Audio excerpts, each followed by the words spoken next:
לכבוד הוא לי להציג את האורח הבא, דוקטור פיטר מוגייזל, מבית החולים ג'ונס הופקינס בבולטימור, מרילנד. דוקטור מוגייזל הוא מנהל המרכז לסיסטיק פיברוזיס ילדים בג'ונס הופקינס, שהוא אחד המרכזים המובילים בעולם. דוקטור מוגייזל נמצא בהרבה מאוד ועדות של איגוד ה-CF האמריקאי לקביעת שיטות טיפול, להערכה של מחקרים, וידוע כמוביל של טיפולים מובילים ופורצי דרך בעולם בתחום הסיסטיק פיברוזיס. היום הוא ידבר יותר על adherence, על ההצמדות לטיפול, משתי סיבות עיקריות. אחת, אנחנו יודעים שתרופות לא עובדות אם לא לוקחים אותן, והשנייה, כאשר עוברים בין מרכזים שונים ורואים איפה התוצאות הכי טובות, זה במרכזים שבהם ההצמדות לטיפול של החולים היא הכי טובה. ולכן דוקטור מוגייזל חשב והיה רוצה לדבר דווקא על הנושא הזה ופחות על הדברים האחרים, ולכן, פיטר, it is my pleasure to invite you to speak again. דוקטור מוגייזל היה כאן לפני מספר שנים ודיבר, ויש לנו קשר מאוד קרוב עם המרכז שם בג'ונס הופקינס. Okay, we need to switch for the simultaneous translation. So they ask for one more second. So people have been sitting down for quite a while. You should stand up and move around a little. No? Stand up.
Thank you for inviting me to speak.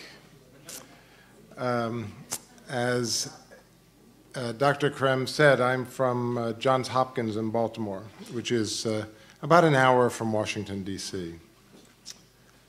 And I want to orient you a little bit. So Johns Hopkins was a philanthropist. He was a man that had no children, so when he died, he donated his money for education and health care.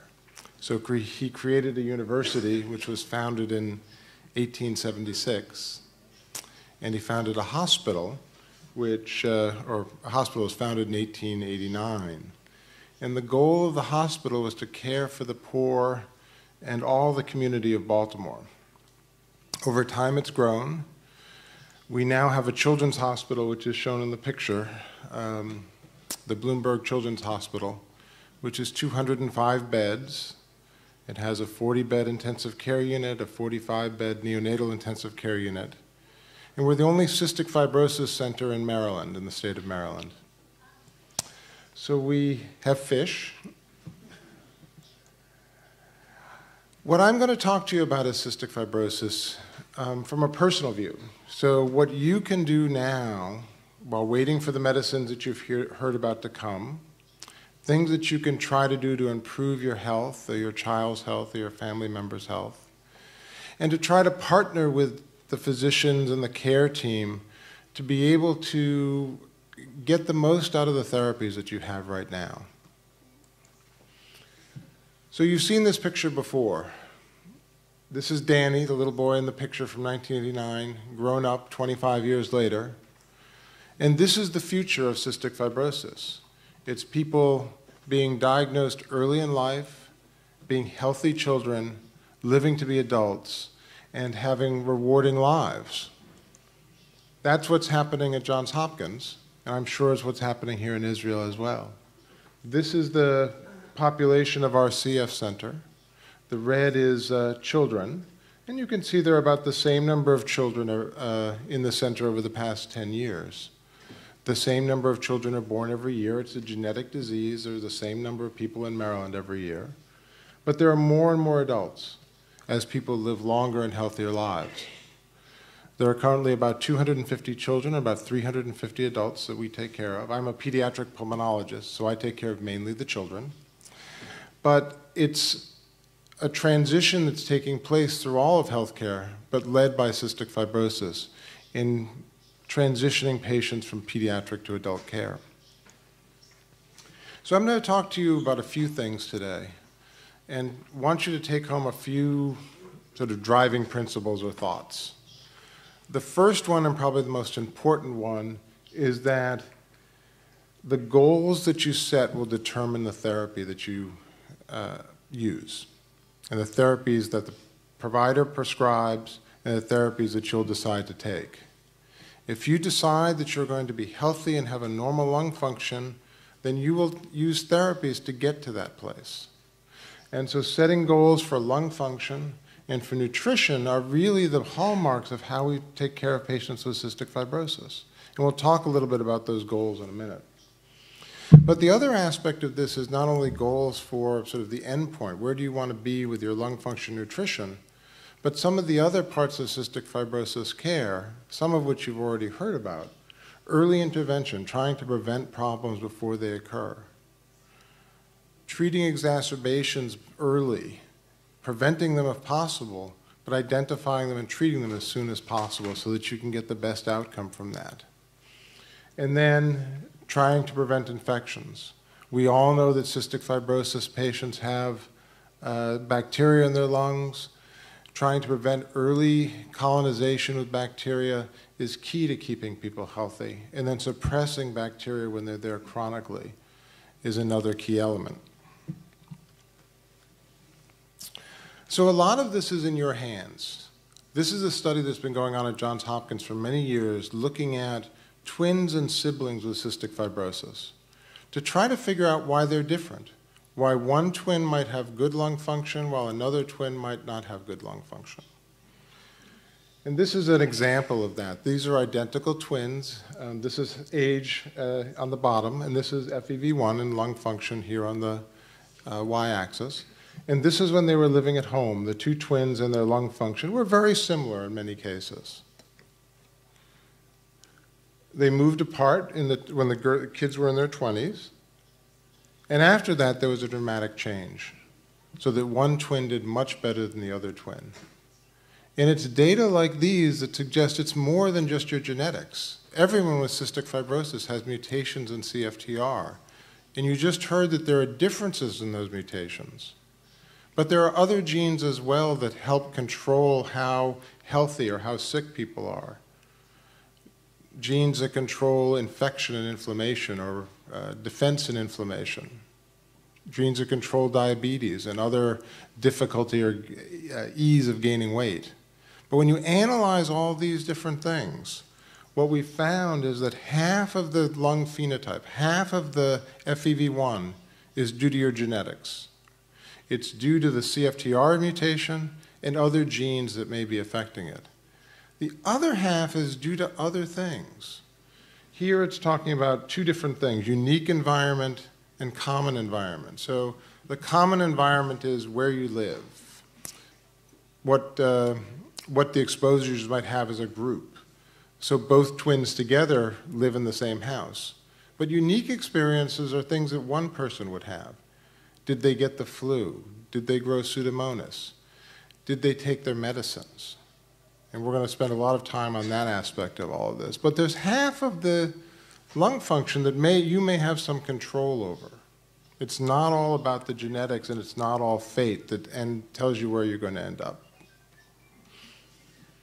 And this just illustrates this. This is data from the Cystic Fibrosis Registry and talks about, in my mind, setting goals. So the pink dots are the CF centers in the United States in 2005. And the blue dots are the CF centers in the United States in 2015. So the black lines here are what the goals are. So this is an FEV1 of 100%. So that's average for the population of people that don't have cystic fibrosis. So we all strive to have FEV1 of 100%. This black line here is BMI. This is BMI along the x-axis. This is the 50th percentile, so average weight for your height. The same thing for adults. The FEV1 here is set at 75%, which is the goal for adults. And the BMI is at 22.5. We don't use percentiles for adults. So the difference between and the best place to be is up here with a high lung function and a high weight or a high BMI. And what you can see from 2005, all these pink dots are all moving in this direction, or many of them are moving in this direction. And that's because we've changed the goals. When I started training many years ago, if you had a BMI at the 10th percentile, that was okay. If it was below the 10th percentile is when we worried. Now the goal is to have a BMI at the 50th percentile because we want you to be average like everybody else. The goal is to have the best possible lung function that you can have given the situation that you're in. So to take a step back, I know you've heard this before, but I just want to make sure we're all on the same page. CFTR transports chloride. It's salt going in and out of cells. Because the salt doesn't go in and out of cells correctly, the water doesn't go in and out of cells correctly, and you end up with thick, sticky mucus wherever your body makes mucus. In the lungs, you just saw pictures of this. The airway surface has liquid on it. It's controlled by CFTR putting chloride out, and ENaC bringing sodium in so that the balance of water is correct. When you have cystic fibrosis, the balance is incorrect because there's no chloride going out and there's too much sodium coming back in. The mucus gets dehydrated, and the little cilia that are supposed to beat and move the mucus out of the lungs don't work because the mucus is sitting on top of them. So what happens if this is a picture of an airway and alveoli? Normally we breathe air in and out. That's why I went into pulmonary. It's very straightforward. It's good air in, bad air out. So this is the whole idea. It's just we're trying to make that happen. In cystic fibrosis, there's thick mucus, it gets infected, it gets inflamed, and over time that causes damage to the lungs. So the whole goal of therapy for lung disease now is to slow the rate of decline. Everyone we're trying to be normal, to be average. But in cystic fibrosis, lung function goes down faster than in the average person. So this is going from 100 down to 20% where we start thinking about lung transplantation. The goal of therapy is to slow this rate of decline. And really, we'd like to stop the rate of decline so things don't go down any faster than the general population. And the problem is a lot of things we can't reverse. If you have scarring, we can't get rid of that. If you have certain infections, we probably can't get rid of that. So if you start the medications early and do preventative therapy, then really the goal is to stop the lung function decline up here to stay healthy. There are a number of the number of pulmonary treatments. I'm not going to go into these in great details. You're all very familiar with them. Airway clearance, the mechanical ways of moving the mucus out of the lungs, chest PT and percussion, positive expiratory devices, things you blow into, acapella and flutter and therapep to bring the mucus out. The vest, which is high-frequency oscillatory ventilation to shake you and move that mucus to the center so it can get out of the lungs. Medicines to thin the mucus, hypertonic saline, Dornase, which is Pulmozyme or mannitol. And then finally antibiotics to try to prevent infections or minimize infections when they're there. So all of these are used together in various ways to try to keep people healthy. And that creates a significant burden on all of you and people with cystic fibrosis. This is data from the Cystic Fibrosis Registry. And every one of these bars is the number of people at a given age. So there are about 800 2-year-olds and 3-year-olds and 4-year-olds. There are less babies because they don't get diagnosed right when they're born. But if you look at this, these are the number of people that are getting at least one medicine. These are the number of people that are getting 2 inhaled medicines. These are the number of people that are getting 3 inhaled medicines. So even very early in life, most people are getting, 90% of people are getting at least 1 inhaled medicine. Many people are getting 2. And by age 10 or 15, half the people at least are getting 3 medications.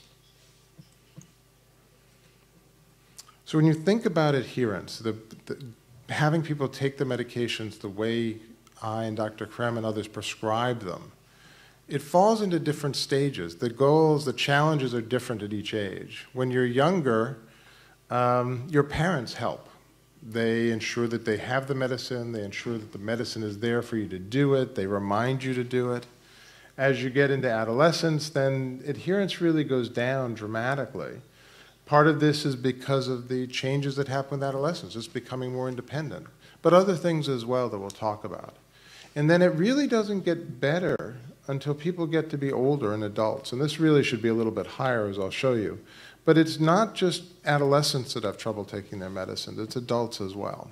And you can all think of that for even people without cystic fibrosis that are prescribed medications that you forget.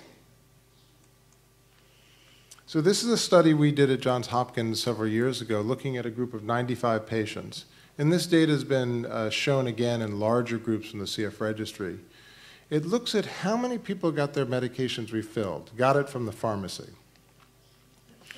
So this is the medication possession ratio. So if it's 100%, it means you got your medicine every month. I prescribed it. You take it every day. You got 12 refills. It would be 100%. If it was 0, you never got the medication filled at all. And 50% means you got it filled from the pharmacy half the time. Doesn't mean you took it. It just means you actually got it in the house. So when you look at these numbers, these are different ages we were just talking about. 80, this is the average. So some people have got 100% of the time. The average is 80%. And it goes down as you go along here. So it drops down to the lowest point in adults and gets better as people get older, into older adulthood.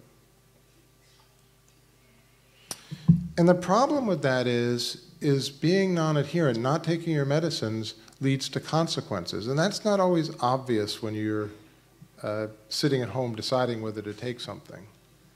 This is the result of that study, looking at, again, how many people got their medications refilled versus how many times they were hospitalized to get intravenous antibiotics.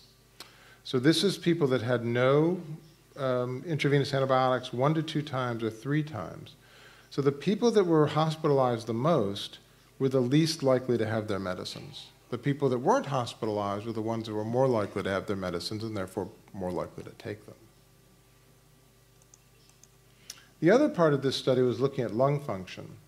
So here's the decline in lung function for the people that had the best medication possession ratio, that had the medicines in the house the most, compared to the medium group, compared to the people that had it in the least. And over the year, this group dropped faster. But I want you to pay particular attention to where we started. This is the difference here between the people that didn't take their medicines as often as you would like, and the people that were the most adherent, that took them, we think, the best, that's 20 points of FEV1. We were just talking about Kalydeco as being a wonder drug because it could raise FEV1 by 10%. So this is a lot of lung function that you may have control over. Now, admittedly, there's a lot of other things going on here. But at least part of what we're talking about is making sure that you understand your medicines and have a plan that's reasonable. So there's three problems that can happen with adherence and not taking your medicines. One is what's called erratic adherence, meaning it's just difficult to take. You're busy, there's other stuff going on, there's fun things to do, there's work, there's social things. It's just hard, and regimens are very complicated. Intelligent non-adherence is that you don't think the medicine works. You decide purposely, I'm not going to take the medicine. And this is something that really needs to be discovered at the time it's prescribed or at every clinic visit. Because if you're not taking it because you don't think it works, or you're not taking it and not telling the doctor that you don't think it works, that's not helping anyone. Because the physician can help you reorganize your plan, use something different, or try to explain why it may be helpful for you. And then unwitting non-adherence is that you're just taking it wrong because you didn't realize that you were taking it wrong. This is the doctor prescribed it twice a day, but you're taking it once a day. This is a miscommunication between the patient and family and the doctors. So there's a lot of things that can be barriers, can make it hard to take your medicines. Understanding, as we just talked about, anxiety and fear. These can be more prominent or less prominent at different ages. Financial concerns, behavior issues, teenagers rebelling, toddlers not wanting to do anything that you tell them to do. Other things that are going on, this is school, work, other events that interfere and take up a lot of time. Stigmata, some people don't want to let others know they have cystic fibrosis, don't want to be seen taking pills in front of other people. Fatigue, you're just tired of doing it, you're forgetting for various and sundry reasons. Plan, I'm just not going to do it, I'm going to reward myself, I'm doing well, I'll skip some therapies or skip a few days. Or rebellion as teenagers, I'm not going to do it because why should I bother? You know, I have this terrible disease, why should I bother doing all these things? The key from a patient, parent, family member is to be honest with the care team so we can try to help with this. This is the most difficult thing that providers, physicians, nurses deal with, to try to help you get the best care by taking the medications right. One thing that can play into this is depression and anxiety. This is a study looking at depression throughout the world, actually. This is a worldwide study where they looked at several thousand people, kids, adolescents, adult patients, mothers and fathers, and gave them questionnaires. And what you see here is in the adolescents and the adult patients, depending on which questionnaire you used, there were 10 to 20%, 30% of the people that had some level of depression that could be identified. And for caregivers, it was even higher, mothers more than fathers. The same is true for anxiety. When you look at the patients, either adolescents or adults, 20 or 30% expressed some anxiety. For the parents, it was 50% for mothers. I think that one of the things that I don't realize as a doctor is how stressful it is to come to clinic. The first thing you do when you come to clinic is we weigh you. The next thing we do when you come to clinic is do your lung function test. There's all these numbers and all these things happening that make it very stressful to come to clinic, but we only are dealing with this for 2 hours every few months. You are dealing with this day in and day out. So addressing these issues will help with adherence, with well-being. Because when you're depressed, adherence drops, in half with taking medication. So addressing any kind of concerns or anxiety or depression, any mental health issues will be helpful.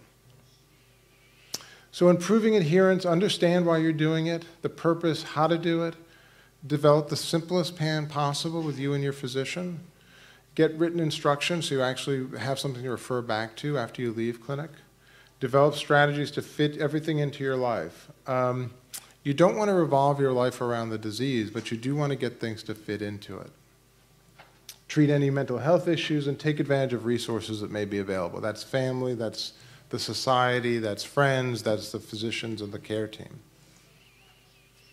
And then Benjamin Franklin, who's one of the founding fathers of the United States, had a lot of sayings, but this is the one that fits for this problem, which is an ounce of prevention is worth a pound of cure. I guess I should have translated that into a gram of prevention is worth a kilogram of cure. So all this does work. All these therapies, before there was Kalydeco, before there was Orkambi, this is data looking at lung function and FEV1. This is different birth cohorts. So 1986, different birth cohorts of 2016 to 2010 versus age. We first start doing lung function tests at age 6. So where people are starting in, 20 years, has gone up 8 to 10%. Again, having different expectations for how healthy a child should be. A child should have normal weight. A child shouldn't cough, if at all possible. All these things are what drive your therapy. If that's your expectation, you'll do your therapy towards that. And nutrition is another key element to this. The pancreas makes pancreatic enzymes, which is deficient in 80% of people with CF. There are other problems. It doesn't secrete bicarbonate to neutralize stomach acid. So it's very difficult for people with CF to gain weight. So I just said 80% have pancreatic insufficiency, and there are other problems as well, including difficulty absorbing nutrients, high calorie needs, other problems like diabetes that can make it hard to gain weight, and other medications that we give. In addition, behavioral issues that can occur with kids, young kids especially, where you have fights that develop over eating, which happens with any toddler but is only magnified with CF. There are some different therapies we can use, high-fat diets, doing pancreatic enzymes, neutralizing stomach acid with antacids, high-calorie supplements. I saw the sign for Nutrin out front. Appetite stimulants, gastrostomy tube feedings are just one other choice that we have in therapies. It's not a failure of these other things. And then behavioral therapies for people that have issues around feeding. And this is the same idea. You saw this picture earlier. Here's the BMI of the 50th percentile versus lung function. This is the goal. If your BMI is lower than this, then your lung function is typically lower. If your BMI is higher, your lung function is typically higher. Now again, there's a little bit of a chicken and egg thing. It's not a clear thing that your lung function is low because your BMI is low, or your BMI is low because your lung function is low. But it's much better to try to be here than to be down here. And we know that intervening early makes a difference. So these are people at different ages, and it shows whether or not they got above the 50th percent of their BMI was achieved. And the people that achieved that by age 1 had better lung function when they were 6 than the people that didn't manage to do that. So these are the people that got there at 2, 3, 4, 5 years old. These are the people that never got there. And these are the people that sort of went up and down. So again, intervening early is important. And this shows the same sort of thing over the years, from 1995 to 2015. BMI is what we tend to look at. It's the amount you weigh for how tall you are. And you can see over the years, it's gotten higher. There probably is a stopping point here. We don't want chubby CF patients. So I just want to give you an overview of what we've talked about. Genes are not the whole story. You have a lot of control over how things go. Preventing infections, preventing exacerbations, maintaining lung function, having optimal nutrition. Making a partnership with goals and expectations so you and the physicians and the care team all know what the goals are. And then the future. And I'm just going to review a few things because I know Dr. Karem went through all of this, but I just want to spend a few minutes to make sure we're all on the same page again with these therapies. The therapies are now being guided here. So what happens is there's a problem with the CF gene. It makes a bad CF protein. The salt doesn't go in and out of cells the way it should. That leads to mucus not being cleared, and you get the airways obstructed, infected, inflamed, and scarred. We're treating things down here. We're going to start treating things up here. There are 2,000 or more mutations that we now know about. Not all of them cause CF, but many do. This is how CFTR is made. It goes from DNA to a protein that gets to the surface, and then it transports chloride. There are lots of ways this can go wrong. This is a different way of showing the picture you just saw. So class 1 makes no CFTR. Class 2, it makes CFTR but doesn't get to the surface. Class 3, 4, and 5 are at the surface, but either it doesn't work in class 3, it works but not quite right in class 4, it works fine in class 5, there just isn't enough of it. The first drugs we're targeting here, the ones that are at the cell surface, this is that picture of Kaleido you just saw, where it works very well right at the beginning. This is the people that switch from the placebo to Kaleido, and it keeps going. I've lost the scale here, but this is 3 years. This is in G551D patients. There aren't many of those in Israel, but it works for other mutations. This just came out this past week about a different mutation, S549R, and the experience was showing that this medication works well for this mutation. This is the pie of all the people with cystic fibrosis, and the other things that this drug will treat is about 15, maybe 20% of the population. F508del homozygotes, the people who have 2 copies of F508del, about half the population. Again, there's an improvement when you use the combination of lumacaftor and ivacaftor, that's Orkambi. Not quite as dramatic as you saw before.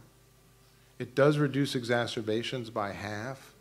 Exacerbations in all these studies is really key because that decline in lung function is not from 100 in a straight line down. It stair steps down with exacerbations.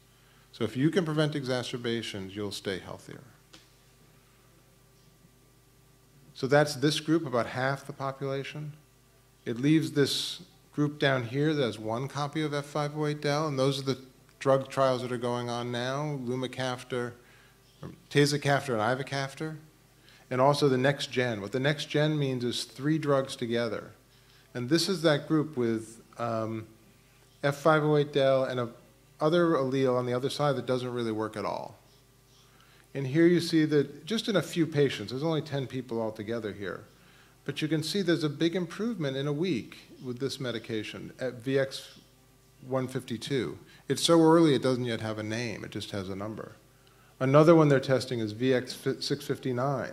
Again, about a 10% improvement in people that have this copy, 1 copy of F508del. It still leaves another group, this nonsense group down here, which is the one that makes no protein, is the hardest to treat, where DNA repair, RNA repair are going to be important.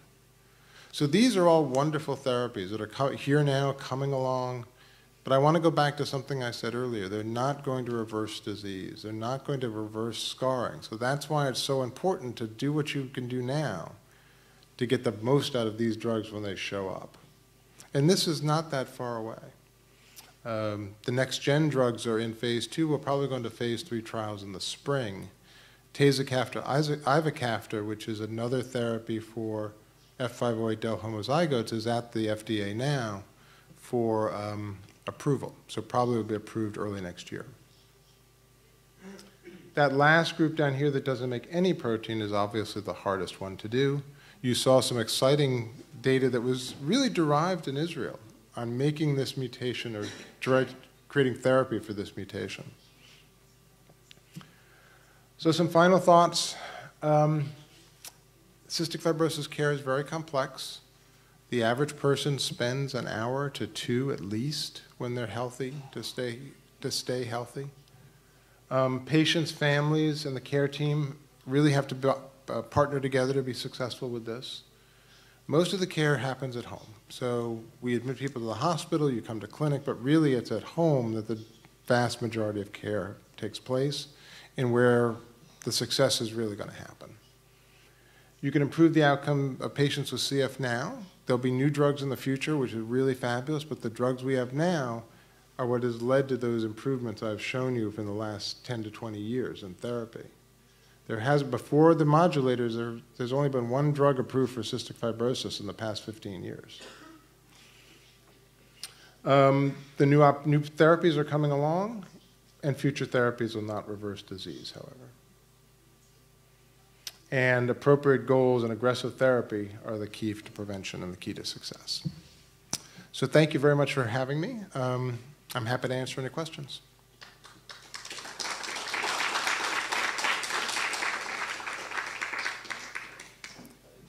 Questions?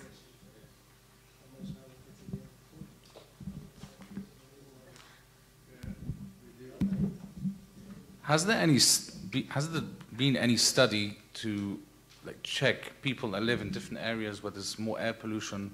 Does it do more damage to the lungs, or is that just general, like anybody in even healthy people? It's true for anybody, but there are studies that show people that live in more polluted areas have more exacerbations, so presumably over time would have more dysfunction. There are other factors as well.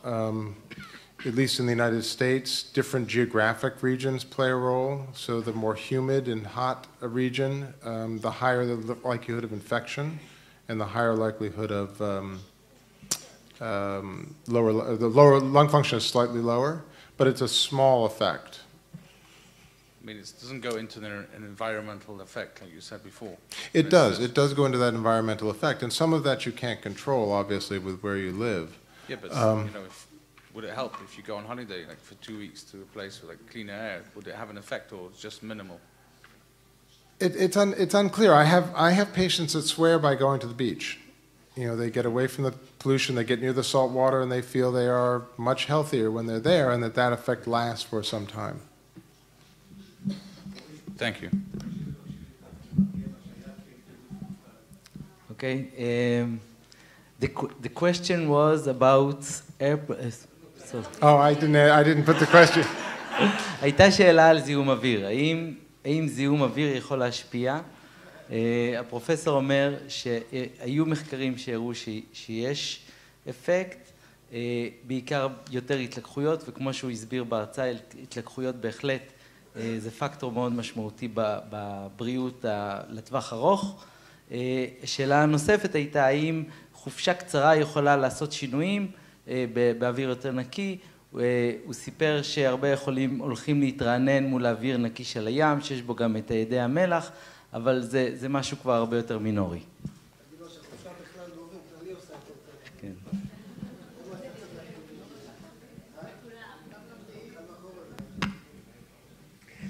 Hi, I was wondering, with the shifting paradigm of having more and more adults patients, how do you think this will affect the holistic approach to patients from the caregiver perspective? So the question is, oh, you have a microphone. I don't need it. I can't translate it. So it's a wonderful question because I think that we need to move towards having providers that are focused on adults and on a care team that's focused on adults. And I think that's a challenge because there aren't, in many cases, adult providers that are skilled at taking care of patients with cystic fibrosis. The other transition to adults is that the adults are the people making the decisions. And I think that transition from focusing on the family and the parents to focusing on the adult as being the key person making the decision is very important. So having those two aspects, I think, are the key to having holistic adult care, which I think you're absolutely right is important. אני אתרגם בקצרה. השאלה הייתה איך... היה תרגום? אוקיי. There was a translation, so more questions. אני אשאל בעברית ותתרגם. יופי. שאלה אחת והערה אחת. השאלה עניין אותי, ראיתי שהמספר עלה, גם מספר הילדים עלה, ואני חשבתי שהאפשרות לבדוק לפני וכולי הייתה אמורה אולי שהמספר הכללי, הנומינלי הכללי, ירד, והופתעתי שזה עלה. זאת השאלה. וההערה שנראה לי שרואים שאתה לא מישראל, כי בכל הרשימה של הסיבות שלא לוקחים תרופות, סיבות כלכליות, סיבות סביבתיות, סטיגמטיות, לא דיברת על ביורוקרטיה. שאתה הולך לבית מרקחת ועוד 4 ימים יהיה את התרופה, אבל מביאים את התרופה לא נכונה. A question and a comment. The comment was, it's sure that you are not an Israeli because for reasons from non-compliant, bureaucracy should be the first one. That was the laugh. And the question was about the seemingly higher frequency of children, and the question was stressed due to the ability to have genetic testing before birth. In Israel, it's very common. In Israel, I think 60 to 70% of the couples are doing prenatal genetic testing. I know it's not often in the US and Europe, so she was asking why it seemed that there are more kids, although you said the last 10 years it's... I think the reason there were more kids in the past is that children were living longer. I think more recently the children, that there aren't more children. I think that genetic testing is offered to some people prenatally, but it's also, we also have newborn screening, so that it's unusual now to diagnose a child, other siblings at the same time. So I think that it goes into family planning. There are about 1,000 babies born in the United States with cystic fibrosis every year, and that number has been constant for several years now.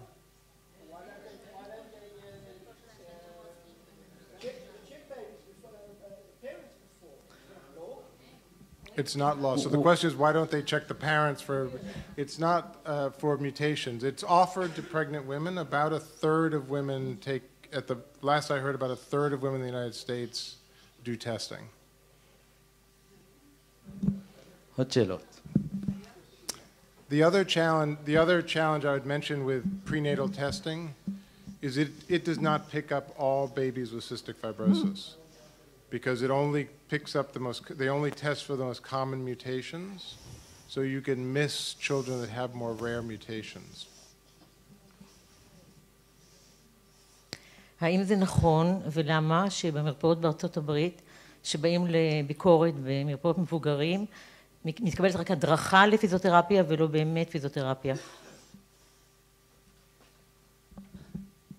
Is it right that in adult clinics in the US,